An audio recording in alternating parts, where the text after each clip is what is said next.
Invincible is here, it's awesome, so let's break down all the heroes so far that are important.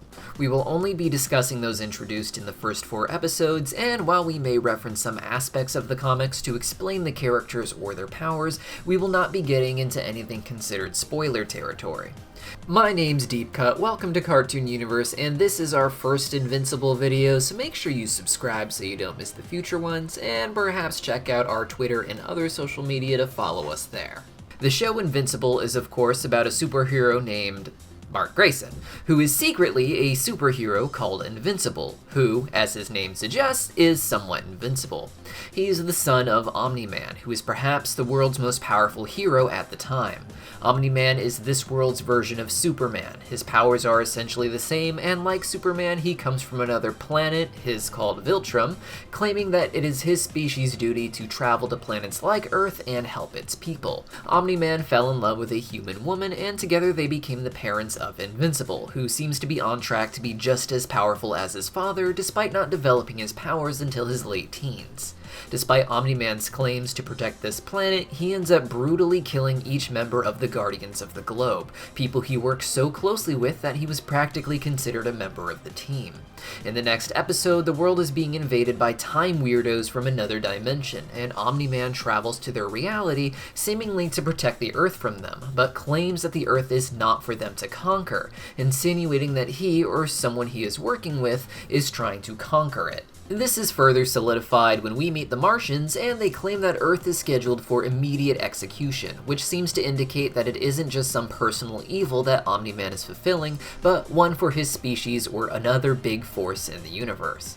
Earlier I mentioned the Guardians of the Globe, which are sort of this world's version of the Justice League, with some parallels being extreme and some characters being more unique. My favorite so far is the Russian version of the Flash, here called Red Rush. He has high speed and seems to have adjusted to it, but it can make other people queasy when he moves them, and seeing them vomit does make him vomit still. In the first episode, Red Rush expressed to his wife Olga that because of how fast he moves, even concentrating on what is happening in conversation can be very difficult for him, and he constantly runs off and attempts to do hero work in tiny moments in between words when Olga is not looking at him for a split second, emphasizing how much his power affects his psyche and thus how his relationships differ from ours. On his team we have Darkwing, who is so clearly Batman that I'm surprised no one got sued for this. They didn't even bother giving him superpowers, like I'm pretty sure this is just one of Batman's in-between designs from his less popular years. War Woman is of course a parallel to Wonder Woman, but I also got strong Hawk Girl vibes from her. By day, she's the CEO of a big company based in Boston, and is apparently one of the benefactors bankrolling the Guardians of the Globe operation. Aquarus is perhaps the most weird member of the team, and more a literal interpretation of Aquaman, being an actual fish-like creature. Green Ghost is basically a green ghost, able to be green and be a ghost, but by day she is a high-profile photographer. She seems to be loosely modeled after Green Lantern.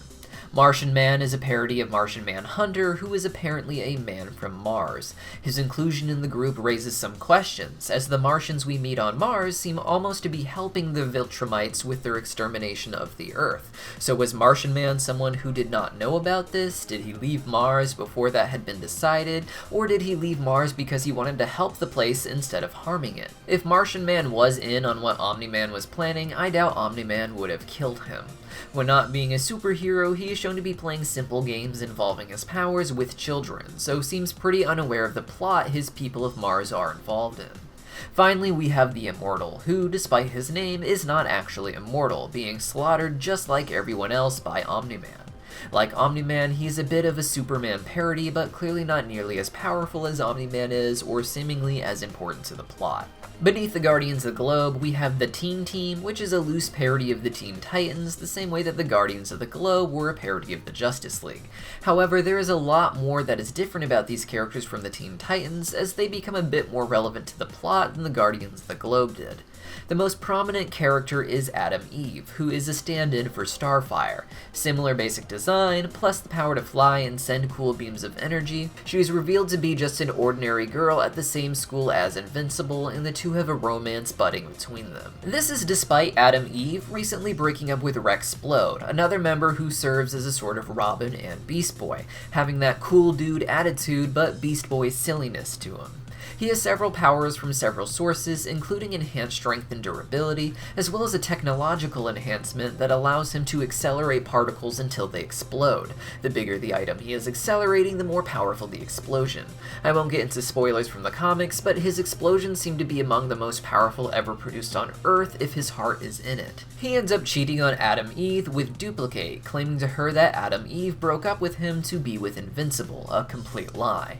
Duplicate is modeled after Raven, but is nothing like her in terms of powers. Instead, she has the ability to create clones of herself. While they can be killed off without any worry about her well-being, at least so far, she does claim that they are all the real Kate. This team was led by Robot, a clear parallel for Cyborg, but their similarities end there. Unlike an actual cyborg, Robot is seemingly not human at all and often makes calls based on non-emotional risk calculations, to which his team seemingly ignores easily and goes in to save the day, though he does seem to express some discomfort at how not human he appears to others. When the Guardians of the Globe are massacred, Robot is asked to rise up and put together a new team of heroes to be Earth's primary defenders. Shrinking Ray is a new member of the team who has the power to change her size, something most helpful with getting inside of her actual opponent and injuring them internally. Monster Girl was brought in as a new member as well, and though she looks like a child, she is actually 24 years old. Her power turns her into a giant monster, hence the name Monster Girl, and she is insanely strong in this form. Every time she transforms, however, she ages backwards a little, and insists that a 3 training session a day schedule would be too many transformations and she'd start aging backwards too far. It is uncertain if she continues to age forward when she is not using her power at this point in the show. Despite how much she can actually relate to Robot in the moment, she insists that he could never understand how she feels being different from all the other humans, which was a touching irony. Finally, we have Black Samson, who was an original member of the Guardians of the Globe, but apparently lost his powers at some point and then was removed. He later decided to continue fighting crime using a super suit with some super technology, the way some other superheroes do, such as Darkwing. He is not happy with the current setup of the Guardians of the Globe, but seems willing to help. Several characters have been mentioned in passing or seen for split moments on screen, such as the tryouts for the Guardians, but these are the only heroes so far, with the possible exception of Damien, who is not exactly a hero but more of an anti-hero, who have relevance to the plot.